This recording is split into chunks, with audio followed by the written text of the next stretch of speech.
Hello friends, welcome to so happy. வாங்க இன்றைக்கி என்ன வீடியோவில் பார்க்க போகிறோம். இன்றைக்கி ஹெல்த்தியான ஒரு ஈவினிங் ஸ்நாக்ஸ் ரெசிபி மசாலா சுண்டல் எப்படி செய்யுதுன்னு பார்க்கலாமா. இதுக்கு என்னென்ன தேவையான பொருட்கள் ஒவ்வொன்றா சொல்கிறேன், நோட் பண்ணிக்கோங்க. இது வந்து நான் வெள்ளை சுண்டல் ஒரு 1/4 கிலோ அளவுக்கு நான் எடுத்து நல்லா ஒரு 8 மணி நேரம் ஊற வச்சு நல்லா முளை கட்டின எடுத்து வச்ச பயிர் வந்து நல்லா இந்த மாதிரி குலைவாக கையில் அமுத்தி பார்த்திங்கன்னா தெரியும். இந்த மாதிரி நல்லா குலைவாக வேகிற அளவுக்கு வேக வச்சு எடுத்துக்கோங்க. இது கூட நான் வந்து பட்டை கிராம்பு இதெல்லாம் வேக வச்சு எடுத்து வச்சுருக்கேன். அளவுகள் நான் காட்டுறேன் பாருங்கள்.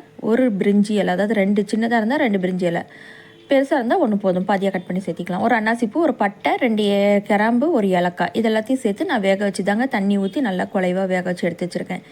இது கூட நான் பெரிய வெங்காயம் எடுத்திருக்கேன். மீடியம் சைஸில் பெரிய வெங்காயம் 3 வெங்காயம் எடுத்து நான் இந்த அளவு கட் பண்ணி எடுத்து வச்சுருக்கேன். ஒரு 2 கொத்து கருவேப்பிலை, 1 டேபிள் ஸ்பூன் அளவுக்கு சோம்பு, அதுக்கப்புறம் காரத்துக்கு பச்சை மிளகாய் 3 எடுத்திருக்கேன். ஒரு துண்டு இஞ்சி, இந்த அளவுக்கு இருக்கணும். இஞ்சி ஒரு சைஸ் ஒன்று இருந்தால் போதும். உங்களுக்கு காட்டுறதுக்காக எடுத்து வச்சுருக்கேன். பூண்டு ஒரு 10 பல் எடுத்துக்கோங்க. கொஞ்சம் ஒரு கொத்து புதினா, ஒரு கொத்து மல்லித்தலை சேர்த்திக்கோங்க. 2 கொத்து எடுத்துக்கோங்க. இருக்கட்டும், நம்ம ஒவ்வொன்றுக்கும் கட் பண்ணி சேர்த்திக்கலாம். இப்போ பாருங்கள், ஒரு மிக்சி ஜார் எடுத்து நம்ம வேக வச்சு எடுத்து வச்சுருக்கோம் பார்த்தீங்களா, பிரியாணி இலை, இந்த பட்டை கிராம்பு அன்னாசிப்பூ இது எல்லாத்தையும் நீங்கள் வந்து அப்படியே கூட தாளிச்சிக்கலாம். இல்லை வாய்க்கு கடிப்படுன்றதுனால இந்த மாதிரி அரைச்சி சேர்த்திக்க போகிறேன். இது கூடவே பச்சை மிளகாய் எடுத்து வச்சுருக்கிற 3 பச்சை மிளகாய், அதுக்கப்புறம் பூண்டு, இஞ்சி கட் பண்ணி சேர்த்திக்கோங்க. கூடவே அந்த ஒரு கொத்து மல்லித்தலை புதினாவையும் சேர்த்துட்டு 1 கொத்து கருவேப்பிலை மட்டும் சேர்த்துக்கிட்டு நல்லா குறப்பாக அரைச்சி எடுத்துருங்க. உங்களுக்கு நைஸாக வேணால் நீங்கள் நைஸாக அரைச்சி எடுத்துக்கலாம். நான் வந்து குறப்பாக தாங்க அரைச்சி எடுத்துருக்கேன். இது அப்படி இருக்கட்டும். இப்போ வாங்க தாளிப்பு ரெடி பண்ணிக்கலாம். இப்போ பாருங்கள், அடுப்பை பற்ற வச்சுட்டு இந்த மாதிரி ஒரு அகலமான வானிலை எடுத்துக்கோங்க. நம்ம சுண்டலுக்கு கொஞ்சம் தாராளமாக எண்ணெய் ஊற்றணும். அதுக்காக நான் கடல் எண்ணெய் ஒரு 6 டேபிள் ஸ்பூன் அளவுக்கு நான் சேர்த்திருக்கேங்க. எண்ணெய் சூடேறினதும் நம்ம எடுத்து வச்சுருக்க 1 டேபிள் ஸ்பூன் அளவுக்கு சோம்பு, அதையும் சேர்த்து நல்லா பொரிஞ்சு வரட்டுங்க. பொரியும் போதே நீங்கள் வந்து வெங்காயத்தை சேர்த்துருங்க. நம்ம ஏற்கனவே இந்த பட்டை கிராம்பெல்லாம் நம்ம வேக வச்சுருக்கனால ஒன்றும் பிரச்சனை இல்லை. நீங்கள் தாளிப்பு கூட அப்படி கூட சேர்த்திக்கலாம். இப்போ பாருங்கள், வெங்காயம் சேர்த்துன உடனே வதக்கணும்னு அவசியம் இல்லை. கூடவே இந்த நம்ம அரைச்சி வச்சுருக்கிற குறப்பாக அரைச்சி வச்சுருக்கிற பச்சை மிளகாய், கொத்தமல்லி, புதினா, இந்த பட்டை கிராம்பு எல்லா பேஸ்ட்டையும் அதையும் சேர்த்திருங்க கூடவே. அப்போ தான் கரெக்டாக இருக்கும், மசாலா எல்லாம் கலந்து வரும். இப்போ பாருங்கள், இது சேர்த்து நல்லா ஒரு நிமிஷம் போல் நல்லா கலந்து விட்டுருங்க.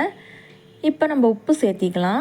நம்ம ஏற்கனவே வந்து நான் உப்பு வந்து சேர்த்தி தான் வேக வச்சு வச்சுருக்கேன் கல்லில், அதாவது சுண்டலில். நீங்கள் பார்த்துட்டு சேர்த்திக்கோங்க. நான் கொஞ்சமாக மட்டும் உப்பு சேர்த்திக்கிறேன் வெங்காயம் வதங்கிறதுக்காக. இது கூடவே ஒரு கொத்து கருவேப்பிலை சேர்த்திக்கலாம். மீதி இருக்கிற ஒரு கொத்து மல்லித்தலையும் ஒரு கொத்து வந்து புதினா தலையும் நான் எடுத்திருக்கேன். அதை வந்து பொடியாக கட் பண்ணி சேர்த்திக்கோங்க. இது சேர்த்துனிங்கன்னா ஃப்ளேவர் நல்லாயிருக்கும், வாசமாகவும் இருக்கும். அதுக்காக தான் நான் கொஞ்சம் அதிகமாகவே சேர்த்திக்கிறேன். அதாவது அதிகமாக இல்லைங்க, ஒரு கொத்து 2 கொத்து அப்படி தான் சேர்த்திக்கிறேன். இப்போ பாருங்கள், நல்லா கலந்து விட்டு மசாலா ஈவனாக கலந்து வந்த பிறகு இப்போ காரத்துக்கு நான் மிளகாத்தூள் சேர்த்திக்கிறேன். பச்சை மிளகாவும் சேர்த்திருக்கோம், பார்த்துட்டு நீங்கள் சேர்த்திக்கலாம். மிளகாத்தூள் 1 table spoon, garam masala 1 table spoon அளவுக்கு சேர்த்திக்கோங்க. சேர்த்துட்டு நல்லா கலந்து விட்டுட்டு ஒரு 1/4 டீஸ்பூன் அளவுக்கு மஞ்சள் பொடி சேர்த்திக்கோங்க. ஒரு பிஞ்சு கூட சேர்த்துனா போதும். நீங்கள் அதிலே சுண்டல்லே வேக வச்சிருந்தால் மஞ்சள் பொடி தேவையில்லை. இப்போ பாருங்கள், இதெல்லாம் நல்லா ஈவனாக கலந்து வரணுங்க. நம்ம உப்பு சேர்த்திருக்கோம், பார்த்துட்டு சேர்த்திக்கலாம். இப்போ நல்லா அந்த மசாலா வந்து பச்சை வாசம் போகிற அளவுக்கு நல்லா வதக்கி விட்டுக்கோங்க. இது கரெக்டாக இருக்குது. இப்போ தண்ணி ஊற்றிக்கலாம். தண்ணி வேறு தண்ணி எந்த தண்ணியும் ஊற்ற வேண்டாம். நம்ம சுண்டல் வேக வச்ச தண்ணியே வந்து இதில் சேர்த்திக்கலாம். இப்போ பாருங்கள், தண்ணி சேர்த்துட்டு நல்லா கொதி வரும்போது இன்னும் அதில் இருக்கிற பச்சை வாசம்லாம் நல்லா ஃபுல்லாக போயிடும். நான் மிக்சியில் கொஞ்சம் மீதி இருக்கிற தண்ணியும் அதில் கொஞ்சம் கலந்து விட்டு சேர்த்திக்கிட்டேன். இப்போ பாருங்கள், நல்லா தண்ணி வந்து நல்லா கொதி வரட்டங்க, பார்க்கலாம். இது மாதிரி செய்யும் போது சுண்டல் வந்து டேஸ்ட்டு சூப்பராக இருக்குங்க, அருமையாக இருக்கும். கூடவே வந்து பாருங்கள், நான் பெருங்காயப்பொடி சேர்த்திக்கிறேன். ஒரு 1/2 டேபிள் ஸ்பூன் அளவுக்கு பெருங்காயப்பொடி சேர்த்திக்கோங்க. இதையும் சேர்த்துன பிறகு நல்லா கலந்து விட்டுட்டு அதுக்கப்புறம் பாருங்கள், நான் வேக வச்சு எடுத்து வச்சுருக்கிற சுண்டலை சேர்த்திட்டேன். இப்போ சுண்டலை சேர்த்துட்டு நல்லா கலந்து விடுங்க. இப்போ அந்த தண்ணியோட உங்களுக்கு பார்க்குறதுக்கு தண்ணி மாதிரி இருக்கும், ஆனால் வந்து ஓரளவுக்கு நல்லா திக்னஸ் ஆகி வந்துடும். பருப்பு நல்லா குழைய வச்சுக்கோங்க, அப்போ தான் கரெக்டாக இருக்கும். ரொம்ப ஒரு மாதிரி வெறப்பாக இருந்துச்சுன்னா சாப்பிடும் போது ரொம்ப ஒரு மாதிரி டிஸ்டர்ப் பண்ணும். அதனால் நல்லா குழைவாக வேக வச்சு எடுத்துக்கோங்க சுண்டலை பொறுத்த வரைக்கும்.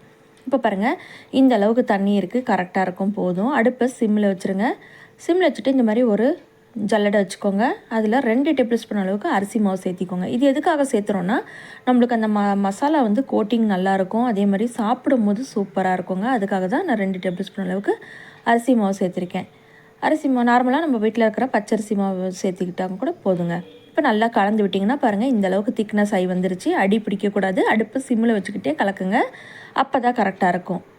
இப்போ பாருங்கள், சூப்பராக நம்மளுடைய மசாலா சுண்டல் ரெடி ஆகிடுச்சு. உப்பு காரம் மட்டும் செக் பண்ணிக்கோங்க. எனக்கு போட்டிருக்க அளவுகள் எல்லாம் கரெக்டாக இருக்குது, அதனால் நான் அப்படியே விட்டுட்டேன். இப்போ கடைசியாக கொஞ்சமாக பொடியாக நறுக்குன கொத்தமல்லி தழை தூவி விட்டுட்டு சுட சுட பரிமாறினீங்கன்னா சூப்பரான ஈவினிங் ஸ்நாக்ஸ் ரெசிபி மசாலா சுண்டல் ரெடிங்க. நீங்கள் இது சைட் டிஷ்ஷாக இட்லி தோசைக்கு கூட தொட்டு இது தோசைக்கு தொட்டு சாப்பிட்லாம், சப்பாத்திக்கு தொட்டு சாப்பிட்லாம், ரசம் சாதம் சாம்பார் சாதத்துக்கு எல்லாத்துக்கும் தொட்டுக்கிட்டு கூட சாப்பிட்லாங்க. அருமையாக இருக்குங்க. நீங்களும் இதே மாதிரி செஞ்சு ட்ரை பண்ணி பாருங்கள். இந்த வீடியோ உங்களுக்கு பிடிச்சிருந்தா லைக் பண்ணுங்கள், ஷேர் பண்ணுங்கள், கமெண்ட் பண்ணுங்கள். மறக்காமல் நம்ம ஸோ ஹாப்பி சேனலை சப்ஸ்கிரைப் பண்ணிவிடுங்க. தேங்க்யூ.